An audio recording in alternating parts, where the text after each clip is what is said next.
January 14th, 1944. East China Sea. The ocean stretched into a cold green distance, silent in a way that felt unnatural even for wartime waters. Beneath that dark surface moved the United States submarine grayback, gliding through deep channels with the quiet patience of a hunted creature. Inside the steel vessel, dim red lights glowed across narrow passageways, and every sound, even a breath, felt louder than it should. Men spoke in whispers. Metal tapped softly against metal as the boat adjusted to changes in pressure.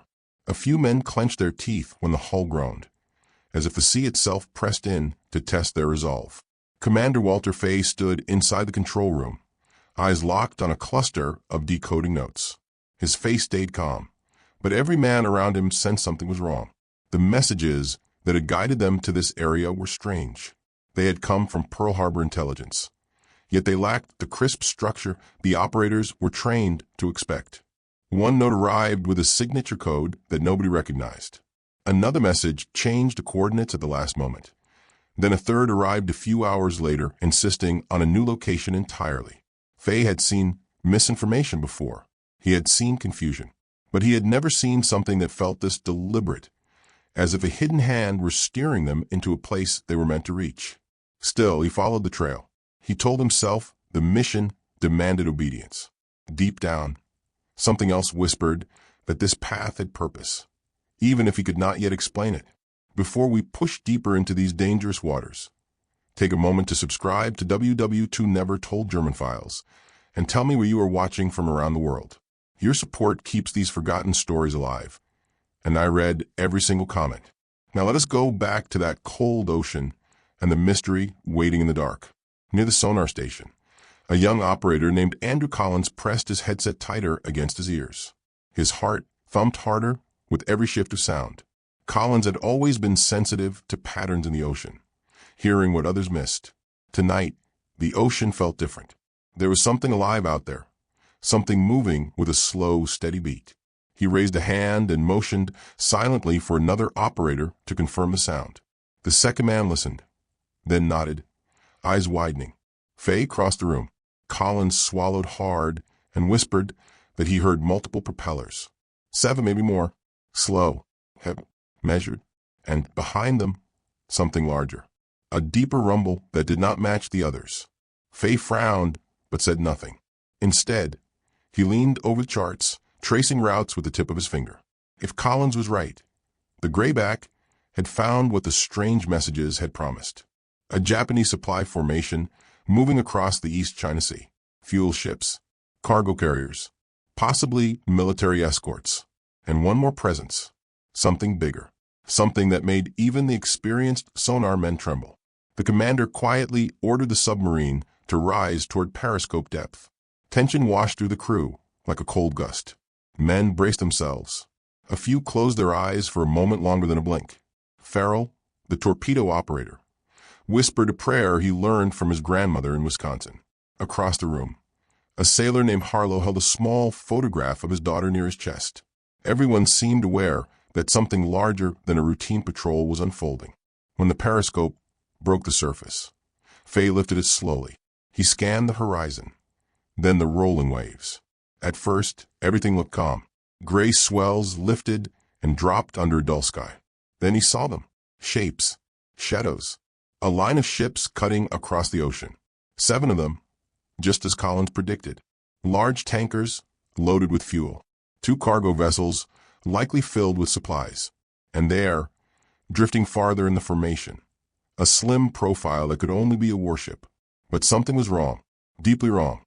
The destroyer, the single most dangerous escort a submarine could encounter, was not guarding the forward line of the convoy.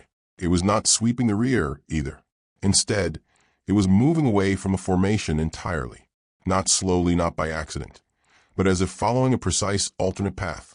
As if leaving a door open for someone watching from beneath the waves. Fay lowered the periscope. A cold weight settled in his stomach. Nothing about this made sense. Destroyers did not abandon convoys without explicit orders. Certainly not in waters where American submarines hunted with increasing success. Yet this destroyer seemed to peel away intentionally, almost inviting an attack from below. Collins watched the commander closely. He could tell Faye was troubled, but Faye remained silent. The men did not need fear. They needed clarity. He simply ordered the submarine to drift closer, staying beneath the safety of deeper water. A quiet moment settled over the vessel. Only the soft hum of machinery and the faint creak of pressure filled the air. Collins listened again to the ocean. The convoy moved with a rhythm that felt almost too perfect, too predictable, as if it were gliding along a path someone else had drawn for them. Faye stepped away from the periscope and stood near the forward bulkhead, fingers curled behind his back. His face was unreadable, but deep within him, a thought he refused to speak grew louder. Someone wanted the grayback here. Someone wanted them to see this exact formation at this exact moment. He looked at the decoded messages again. The unfamiliar signature, the last-second coordinate changes, the urgency that felt manufactured, and the destroyer abandoning its post. Nothing aligned with reason. Still, fate offered an opening, and part of him wondered whether ignoring it would be worse than seizing it. He issued the quiet order for the torpedo room to prepare. Farrell nodded without hesitation. Men moved with disciplined precision, but their eyes flickered with unease. They could sense something shifting in this silent sea, something a step beyond strategy. As the first torpedoes lined in their tubes, a faint pulse of light shimmered across the surface in the distance. It came from the burning lanterns of the convoy. They swung slightly in the wind, making the ships look like a row of drifting ghosts. The grayback crept forward. Inside the control room, Collins kept his voice low as he tracked the propeller signatures. He counted each ship. He whispered their positions, and he sensed again the heavier presence behind them, something that lingered out of sight. Faye returned to the periscope. The tankers glided steadily across the ocean. Each ship carried precious fuel, enough to power Japanese aircraft for countless missions. Cutting these ships down would leave a scar on the enemy's momentum in the region. He inhaled slowly. Every second stretched thin. There was a quiet beat, a stillness so absolute it felt like the entire submarine held its breath. Then, after a long moment of silence, Faye whispered the order. The torpedo tubes opened. Pressure slammed through the vessel as the first torpedo fired. Collins flinched as the sound rippled through his headset. Seconds later, another torpedo launched, then another. For streaks of silent steel shot into the dark water, slicing through the sea toward the convoy. Inside the grayback, men gripped console edges. Farrell closed his eyes. The seconds crawled forward with unbearable weight. Then a sound like thunder broke through the ocean. A violent eruption shook the surface, sending flames climbing into the sky. One of the tankers split open. A second explosion ignited fuel along the water, turning the sea into a river of fire. Black smoke surged into the air. The surface glowed orange, rippling with heat. The men did not cheer. Instead, silence filled the boat. A heavy silence. Faye's face remained tight. Collins stared at the sonar console, hearing the chaos in the water, yet feeling a strange pull beneath it. Something was off. Even in this blaze of triumph, the ocean whispered a warning. A vibration pulsed faintly through the hull. A sound beyond the explosions. A deeper echo. Something shifting far behind the convoy. Collins leaned in, his brow tightening. Something else was out there. Something whose presence would drag them deeper into danger than anyone on the grayback yet understood. And just as that thought formed, Section 1 reaches its stopping point. The flames continued to burn across the surface of the East China Sea long after the first explosions faded into distant echoes. The grayback drifted beneath that fiery glow, hidden beneath layers of shifting darkness. Inside the submarine, the crew listened to the muffled roar above them while the shock of what had happened settled into their bones. Their torpedoes had struck cleanly. Their timing had been perfect. In any other moment, pride might have filled the control room. But this night did not feel like victory. It felt like something else, something unfinished. Commander Faye stood near the periscope, gripping the handles with both hands. His eyes shifted slowly as he studied the trailing shapes of the remaining ships. Oil burned in thick ribbons across the water, and the orange light shimmered down through the waves, painting faint patterns on the steel walls around him. The scene should have been satisfying. Instead, a chill crept along his spine. The missing destroyer still weighed heavily on his mind. It should have been racing back toward the flames, engines roaring to protect the formation. Yet it stayed silent, out of view, somewhere beyond the horizon, moving with a purpose Faye could not understand. Andrew Collins, the sonar man who first detected the convoy, wiped sweat from his brow as he leaned closer to his equipment. The explosions had almost deafened the soundscape, but beneath that chaos he still sensed something unusual, a deeper pulse, a signature that carried weight. He called Faye over quietly. Faye knelt beside him. Collins pointed to one of the faint arcs on the display. It did not match any of the ships in the convoy. It was larger, more stable, slow and deliberate. Faye narrowed his eyes. Whatever that presence was, it stayed behind the formation, keeping its distance from the destruction. He ordered the submarine to drift 30 meters deeper. The engines hummed softly as the grayback descended through cooler water. Men braced themselves as the hull moaned under new pressure. Faye watched the depth gauge with a steady gaze. The ocean always reminded him that it did not care about human conflict. It swallowed friend and foe with equal indifference. Silence settled again. Only the mechanical rhythm of the submarine remained. Faye signaled Collins to track the unknown presence. Collins adjusted the tuning dial, his fingers trembling slightly. He listened. The presence moved at a constant pace, staying just beyond the boundary of what Collins could define. It was not a fleet. It was not a supply ship. It carried the calm of a vessel that did not fear detection. Faye stepped back and stared at the floor. None of this made sense. The strange intelligence messages, the missing destroyer, the unexpected hole in the enemy defense, and now a new noise behind the formation, something that felt like a shadow following them. He returned to the periscope. The burning tankers began to drift apart as the fire consumed their hulls. A third ship in the convoy started to tilt, listing heavily as its engine failed. Dozens of flaming debris pieces floated in the direction of the wind. The sea churned around the collapsing giants of steel. But the remaining ships were separating. Their formation changed in subtle ways, as though they were preparing for something. Faye saw it in their movement. They were not fleeing. They were repositioning, coordinating, adjusting their angles with controlled precision. He dropped the periscope and ordered the engines to maintain silent running. No one spoke. Every man in the control room watched Faye, searching for clues in his face. They trusted him more than anyone. He had guided them through storms and battles with calm certainty. But tonight, even he bore the mark of someone sensing the pull of an unseen tide.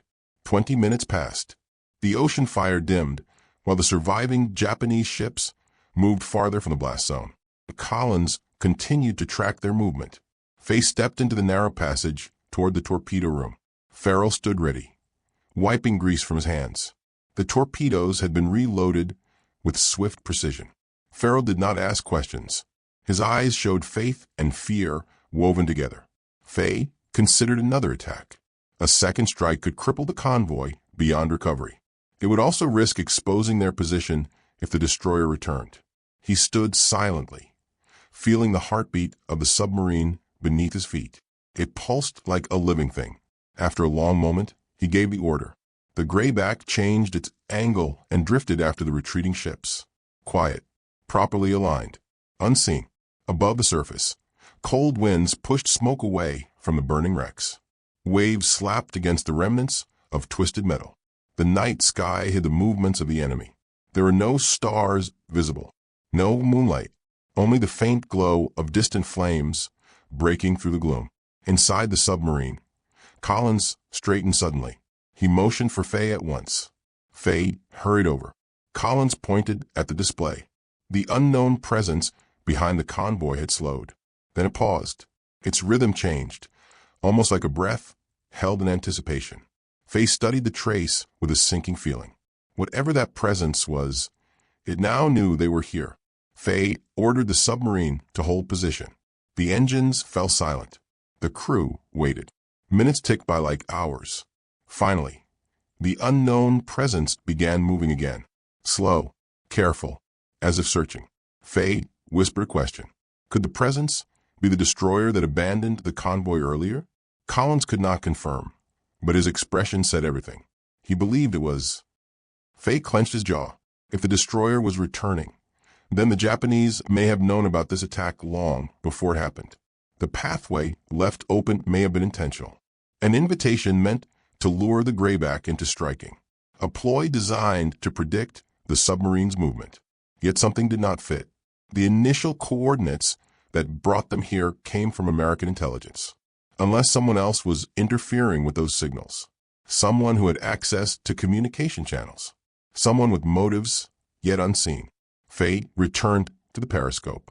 The remaining convoy ships were smaller in the distance, their silhouettes shifting in the rolling waves. He could barely see their outlines now. They were separating into two clusters. One turned west, the other turned east. Faye considered which group to pursue. Chasing both was impossible. He needed to determine where the greatest threat lay. Collins interrupted his thoughts. He reported that the unknown presence had changed direction again. It was now shifting toward the area where the first explosion occurred. Faye frowned. Why would it move back toward the wreckage instead of following the retreating ships? Unless the destroyer wanted to inspect the damage, or search for survivors, or confirm whether the earlier separation was deliberate. A quiet suspicion crept into Faye's mind. The destroyer might not be hunting them yet. It could be following another order entirely. He gave instructions. The submarine rose slightly, then angled toward the western group of ships. Faye watched their movement through the periscope. The western group carried more weight in the water. Larger hulls, possibly more fuel, a more valuable target. Grayback drifted closer. 20 minutes later, Faye gave the order for a second attack. Farrell prepared the torpedoes. The crew held their breath as the submarine got into position. Faye waited for the perfect alignment. He counted each second in his mind. Then he whispered the launch order. The torpedoes tore through the dark water. Collins closed his eyes as he counted the distance. Everyone waited. The first explosion arrived with a roar. It shook the submarine and sent the men gripping handrails.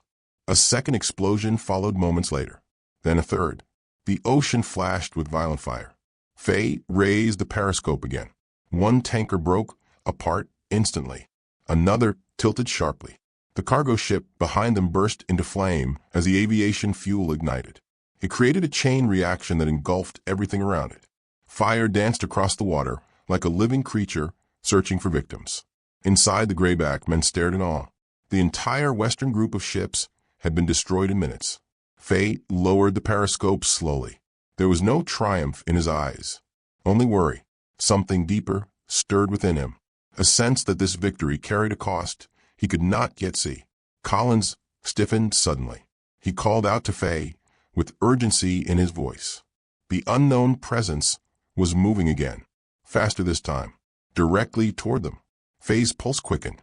The destroyer was coming, and this time it did not feel like a coincidence. It felt like a response, a deliberate answer to something that had been set in motion long before the first torpedo was fired. The destroyer was coming for the grayback, and no one aboard knew how much it already understood about them. The grayback sank deeper into the cold layers of the East China Sea, drifting downward as the ocean swallowed the last traces of fire above. Inside the submarine, the crew braced themselves while the hull groaned under the growing pressure. Every man felt the weight of something closing in, something intelligent, something patient, something that had been watching long before they realized it. Commander Faye steadied himself beside the plotting table. His fingers traced the shapes of the convoy routes, but his mind remained fixed on the approaching threat. The destroyer, the presence Collins had sensed from the beginning, was no longer drifting or evaluating. It was moving with unmistakable purpose. It found the scent of the hunter that had brought down 5 Japanese ships in 4 days. Collins listened through his headset, his heart pounding with each pulse of sound. The destroyer's propellers carried a steady tempo that grew stronger by the minute. It did not waver. It did not hesitate. It pressed forward in a straight, unwavering line. Collins had heard warships hunting before, but never with this kind of confidence. It felt almost personal, as if the destroyer had been waiting for this moment. Faye stepped toward him. Collins pointed at the movement. The destroyer was locking onto their position. Faye gave the order to shift course. The submarine angled toward a deeper trench, slipping into darker water. The lights dimmed. Air seemed to grow heavier. Men whispered short prayers. The grayback felt like it was hiding inside the lungs of the ocean, trembling with each shift in current. Minutes passed. The destroyer approached with a growing hum. Its metal heartbeat echoed through the water and waves. Collins leaned closer to the equipment, eyes wide with fear. The warship was not searching with uncertainty. It was closing in with the precision of an enemy that somehow knew exactly where the grayback would flee. Faye ordered absolute silence. The engines lowered to a near motionless hum. Inside the submarine, the crew quieted their breaths. Hands stilled, footsteps avoided, even whispers ceased. The ocean around them dipped into a thick calm. Then it came. A distant metallic clang vibrated through the water. The destroyer had released something. Collins listened. Another clang. Then another. The pattern was unmistakable. Depth charges. They fell in timed intervals, silent for a moment, before detonating with violent force. The first blast shook loose dust from the ceiling. The second rattled the emergency lights. The third sent shock waves rolling across the hull, like thunder crashing through steel. Men grabbed railings. One fell against the wall as the submarine tilted. Another clutched his chest, gasping as the lights flickered and returned. Faye steadied himself as he called for damage reports. The crew responded with tight voices. Minor leaks, a cracked pressure valve, a dropped oxygen gauge. Nothing fatal, but the destroyer was adjusting. It was getting closer. The next blast shook the submarine even harder. One explosion sent a ripple through the entire structure that made two men stumble to the floor. Farrell wiped blood from his lip after slamming into a bulkhead. Collins pressed the headset against his ears and listened desperately. The destroyer was circling them. Its propellers changed rhythm. It was tightening its pattern, narrowing the circumference of the hunt. Faye stared at the ceiling. He felt the ocean shaking with each blast. He knew the destroyer was not using standard search tactics. It was not scanning in wide search arcs. It was dropping charges in perfect alignment with the grayback's exact movement. The destroyer was reacting to them with uncanny precision. The truth struck him like a chill. Someone had fed the destroyer information, either through intercepted transmissions or predicted strategy, or something else entirely, something darker, something that began long before the grayback arrived in these waters. Faye's voice stayed steady as he ordered the submarine to dive deeper. The hull groaned under the pressure. The sting of cold water seeped from a hairline seam near the engineering room. Still, the submarine descended. 30 meters, 40, 50. The creaking of metal became louder, echoing like bones under strain. Above them, more explosions rippled across the sea. A cluster of 5 blasts roared in rapid succession. The water convulsed around the grayback. A pipe burst on the starboard side. 2 men rushed to seal it. Alarms flickered, then dimmed. The submarine shook as if an invisible hand squeezed it tighter with every passing second. Collins shouted to Faye. The destroyer had shifted course again. It was no longer circling. It was driving directly above them, as if preparing to release a final barrage right on top of the submarine. Faye made a sudden decision. He ordered the submarine to take a sharp turn west into a jagged underwater canyon. The grayback tilted. Men held on as the vessel banked through the darkness. Collins listened. The signature of the destroyer hesitated for the first time. It slowed, then adjusted, then accelerated again. The destroyer was still tracking. Faye's jaw tightened. They had to go deeper into the canyon. If the destroyer dropped depth charges in this terrain, the blasts might be partially blocked by underwater rock formations. The submarine slipped deeper into the canyon. The walls around them narrowed. The darkness grew heavier. The pressure thickened. The crew could feel the submarine straining. The canyon became a maze of stone and shadow, twisting in unpredictable ways. But Faye pressed on. Collins listened for the destroyer. The noise grew louder. Above them, the warship slowed and released another string of charges. Explosions boomed overhead. They did not strike as directly, but the echoes still shook the men to their core. Fay pressed through the canyon. He needed to find a crease in the seafloor where the submarine could hide. He ordered the lights dimmed further. The grayback drifted into a narrow slot between two steep underwater ridges. The submarine settled into the shadows. The engines quieted to almost nothing. Stillness enveloped everything. Collins tightened his grip on the console. The destroyer hovered above them. For a moment, the propeller sound wavered. It slowed. It circled. It lingered. No one breathed. Minutes passed. Then more minutes. The destroyer drifted. Then paused. Then drifted again. Its propellers hummed through the water like a slow heartbeat. Then finally the sound faded. The hum moved away, fainter, then faint again, until it dissolved into the vast stillness of the canyon. Fay exhaled slowly. A wave of relief washed through the crew. Some men leaned against the walls. Others lowered their heads. The ocean had swallowed the danger for now. Still, Fay knew the destroyer had not given up.